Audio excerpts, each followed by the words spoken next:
Well, hello and welcome to the second episode of the Plant Plan podcast. Today we have Sam and Freddy, and the team have just done a big trip out to Holland. And so we're going to ask them what it's all about, their favourite bits, and learn a bit about plants in Holland. So, guys, kick us off.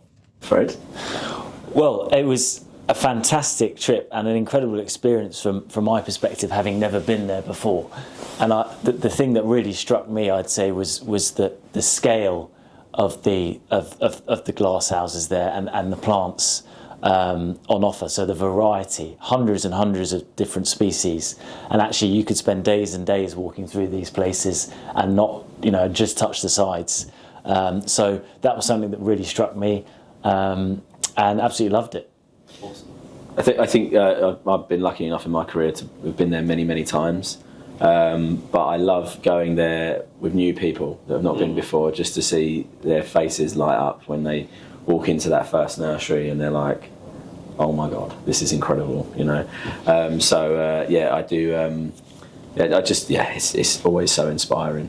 That's awesome. And Sam, why is it that plants are grown in Holland in the first place? So essentially what happened in the 1980s was the Dutch government saw this opportunity in the market for cut flowers and plants and whatnot. So they gave a lot of farmers subsidies to build greenhouses and grow interior and tropical plants. And so their infrastructure is incredible. They have an incredible logistics network as well that can handle the proper transport of plants as well. Yeah. So it means that they're just the best in the world. In fact, they actually hold 85% of the global monopoly on plants and flowers. Incredible. Yeah. Wow.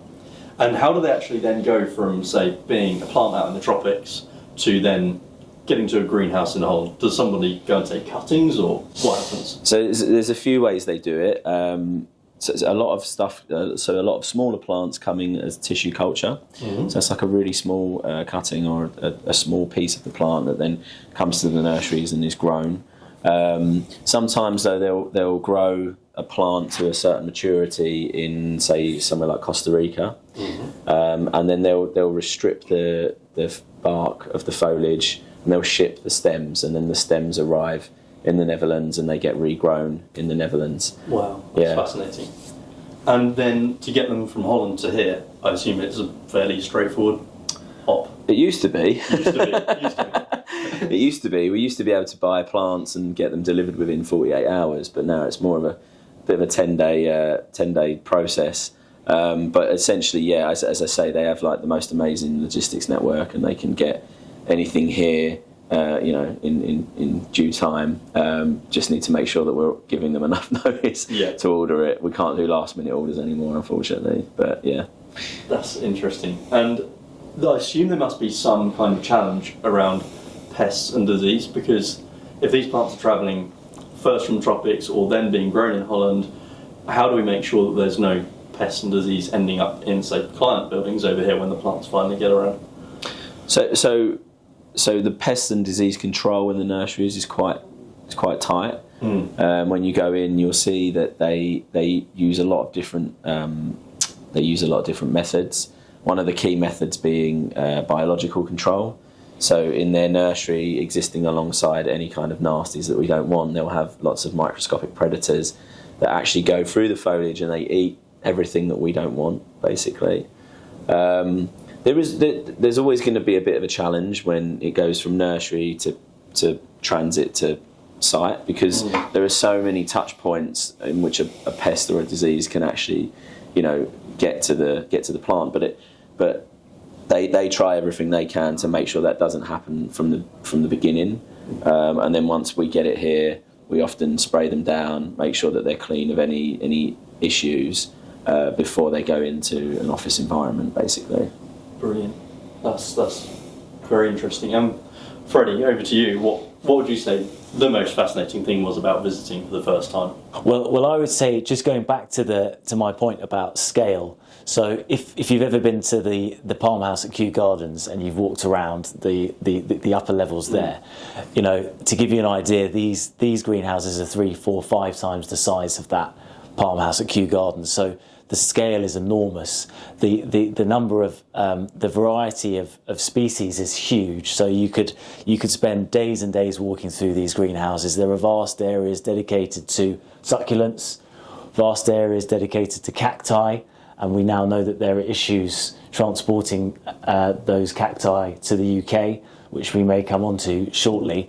Or these incredible avenues of trees, Buceda trees, with this incredible atmosphere, vast 40, 50 foot banana palms that you would walk past and just think, I've never seen anything like that, unless you visited the Amazon rainforest. So I would say that the scale and the variety of species, and actually bringing that inspiration back to the client, I think that's the really important thing, because at the moment I think there's a lot of providers that are fairly narrow in terms of their offering, in terms of the number of species they're able to provide, and I think it's really important we widen that scope, especially for the larger projects in the UK and the more sophisticated ones where there's a design-led focus. That's very interesting. But you mentioned on that point about cacti, and Sam, could you unpack that a bit for us? So what's the story? So we're hearing a lot about cacti. What's the story? So basically, I mean, who would have thought plants could be so political, right? So basically, what's happening with cacti and succulents at the moment is there's essentially lobbyists from other countries that try to stop Dutch nurseries from exporting them because they want them. So for instance, a lot of cacti and succulents come from Gran Canaria, and people in those authorities want to stop. They want to keep the export of cacti and succulent exclusive to that part of the world. So they lobby against the Dutch growers to stop them from exporting them. So so they then contact our governments and make special deals and things like that. So we can't buy it at the moment. We can't import cacti and succulents from Dutch nurseries. That's mad. It's crazy, yeah. Crazy. It's crazy, and it's all to do with their economy and trying to keep protectionism. Protect themselves. But as I've seen many times, they're so good at what they do in the Netherlands that they'll get around it, and we will be buying cacti and succulent again. So we can get them at the moment, though. But we have to get them. Or you have to. There's a lot of red tape and hoops to get through to get them. Basically, at the moment we can, but there's a. So I talked about lead times earlier. Yeah. Cacti and succulents are probably on about 4 to 5 week lead time at the moment. Yeah. As opposed to 10 days. And they will come from the Canary Islands, or they'll come from. I believe so. Yeah. Yeah. Wow. Or other places that grow them. Yeah. That was a very interesting aside. Yeah. So the final question then for this podcast is to Sam, what is it that impresses you every time you go? I'm going to touch on Freddie's point about scale. I think you never get used to how big it is. You go there and it just amazes you every time, and it makes you realise that you're part of something that's so much bigger, and you're so inspiring to so many people. And I just love it. It makes me feel so inspired, engaged, and kind of energises me every time I go.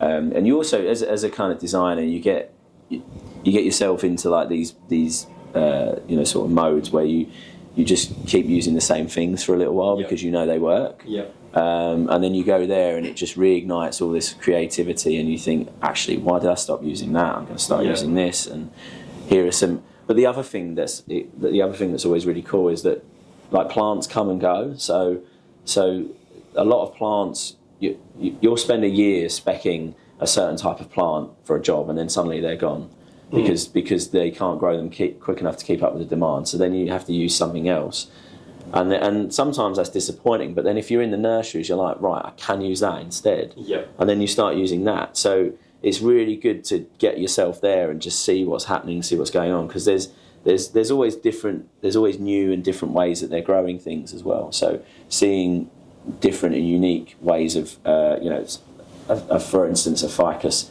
elastica, they might grow it like a bush, but then they'll grow it as a tree, then they grow little baby ones, and there's lots of different applications.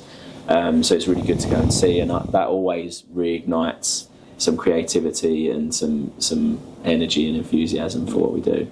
That's cool. And now I'm going to do something that you absolutely hate, Sam, and that is I've got one extra question. And this one was actually one from Dr. Claire Bowman, Right. who I caught up with the other day, and she put a challenge to me, and she said, why don't you buy plants from the UK? And she was saying, and I was like, look, for a start, we buy hundreds of thousands of plants, okay, so the volume, but I would have a chance to ask you, because you've been doing this for years. Well, it's simple. It's because you can't. It's because no one in the UK grows them on the scale that we need to buy them in. It is that, as I said before, the Netherlands hold the 85% of the world monopoly. They are the world leaders in plants and flowers, ornamentals. So there isn't any British growers. It's not a thing. Not on the scale that we're talking. I think there might be a few. Someone did mention, and look, don't get me wrong. I think there's a massive gap in the market, especially as we're talking about sustainability, and buying local and keeping things as domestic as possible. So if there's any nurseries or plant growers out there listening, please start growing some plants because we will buy them. But no one's doing it. No one's doing it on the scale. We don't have the infrastructure. We don't have the logistics network. We don't have the workforce. So it's a big investment. It's not to say it can't be done, but it would be a very, very big investment, and we'd probably need government help as well to make it happen on the scale that they do it in the Netherlands. That's really interesting. Thanks for my surprise question. Thank you very much to all listeners for tuning into the second episode of the Plant Plan podcast. I hope you've enjoyed vicariously living Holland. I have, for sure. I'm looking forward to my trip out there. But we'll see you in the next episode. Thank you.